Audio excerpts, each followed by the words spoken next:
Senator. Thank you, everyone. This is such an important conversation. As you can see, everybody participating, I think we can all agree we have concerns about the discrimination that we see, particularly in mortgage lending as well as just in housing discrimination. So let me just jump right into it, because I was listening to Mr. Rothstein. We were talking about zoning laws that exclude African Americans and engage in disparate treatment, whether they intend to or not. It's happening. What other tools do local and regional governments have to proactively prevent housing discrimination? Before we get to the federal laws and enforcement of that, what locally do local governments have to really lean into this to also address housing discriminations besides addressing the zoning laws? And Mr. Rothstein, curious if you have any other ideas. Well, we keep on talking about things, the federal policy, but they're also in the purview of local government. There are municipalities across this country that do have their own down payment assistance programs, recognizing that they also are responsible for the segregation that government created. So it's not simply the federal government that can do this.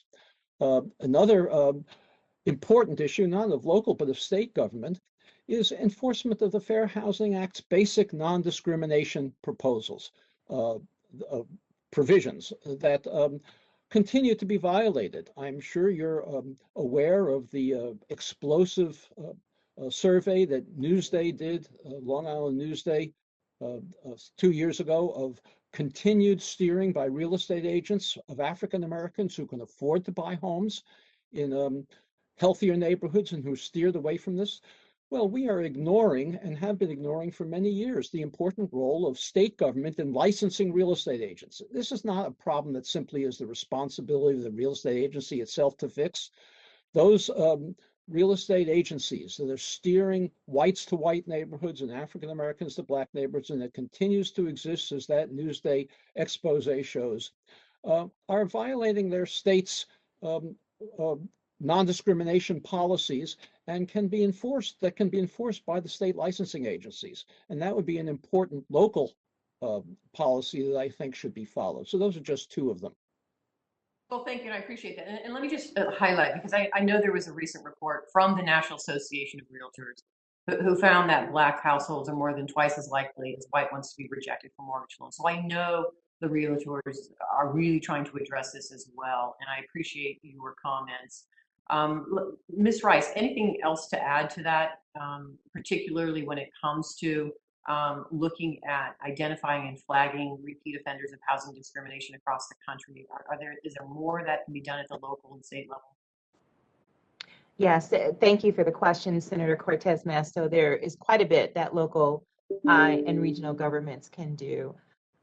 One of the first things they can do is fully enforce the affirmatively furthering mandate, the affirmatively furthering provision of the Fair Housing Act, which, as you know, has to be implemented on a voluntary basis. There's no private right of action with that particular provision of the law.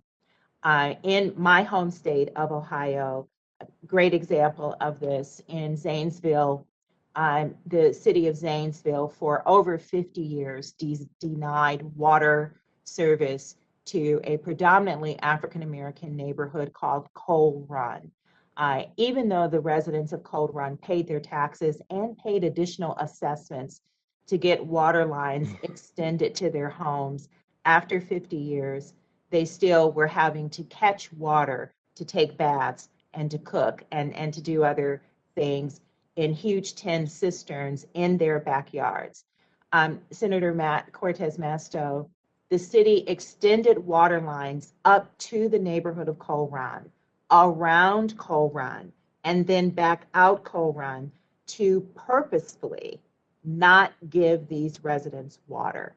That's a violation of the AFFH provision, and the city could have absolutely voluntarily complied and provided these consumers water access. That same thing is happening in hundreds of communities throughout the United States of America today. We still have the problem and challenge of local communities not only not implementing the AFFH provision, but local communities like the city of Cleveland could adopt their own local community reinvestment ordinances in order to say, look, we're going to invest in banks that invest in all of our communities and serve all of our communities. And I just wanted to add on to one point that Richard made, and that is that state licensing, real estate licensing divisions can require their real estate professionals to get fair housing training, and they can oversee that fair housing training to make sure that it is of high quality. That's not being done in most states in America. And if we did that, that would go a long way towards expanding fair housing. Thank you. And so I have legislation, the Housing Fairness Act of 2021, that would reaffirm HUD's commitment to fair housing enforcement by increasing funding for fair housing programs, making improvements to the Fair Housing Initiatives program, reinstating the affirmatively further fair housing rule, and providing additional funds for research into housing discrimination. I want to thank my colleague, Senators Van Hollen and Menendez, for co-sponsoring it. And I know, Ms. Rice, thank you to the National Fair Housing Alliance for endorsing this. I think it is so important that we continue to provide and support independent groups, folks that are out there that are actually looking to address this problem, really bringing it to the attention of our local and state governments, holding them accountable, but making sure we're doing right by homeowners as well. So thank you for that. I know my time is almost up. I don't know. I do. So I'm going to pass it off to. Thank. Oh,